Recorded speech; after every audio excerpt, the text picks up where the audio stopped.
श्री स्वामी समर्थ. तर आज होती एकादशी. देवपूजा आवरलीने आज मी छोटं भागवत वाचून घेतलं. कारण आज अधिक महिन्यामध्ये आपण जी सेवा करतो ती म्हणजे अधिक आपल्याला लाभते, त्याच्यामुळे अधिक महिन्यात जास्त सेवा करायची राहते.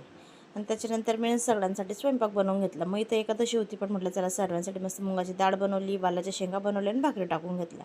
तोवर ते आंबे घिसन आले आणि म्हणे आता रस बनव. म्हटलं अहो मी भाकरी टाकलाय, आता भाकरीसोबत चांगला लागणार आहे का तो रस?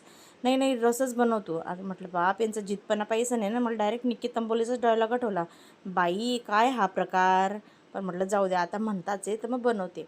पटकन आंबे धुवून घेतले आणि त्यांच्यासाठी रस बनवला. आता भाकरीसोबत कसा लागेल तो काय माहिती, माय आता उपास होता. त्याच्यात रस बनवला, मस्त त्यांनी जेवण वाढून दिलं. आणि त्याच्यानंतर घरातले सगळे कामं आवरून घेतले. आणि आज एकादशी होती, तर एका दिवशीला आमच्या केंद्रात प्रहर राहतो. तर प्रहर सेवेसाठी मी संध्याकाळी केंद्रात गेली होती. आणि त्याच्यानंतर 6:30 आरती झाली. आणि आज पुण्यावरनं एक महिला सेविकरी आल्या होत्या, त्यांना पादुका पूजन करायचं होतं.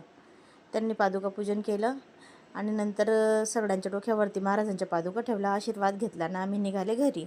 तोवर तुम्ही आमच्या चॅनलला लाईक करा, शेअर करा आणि सबस्क्राईब करा.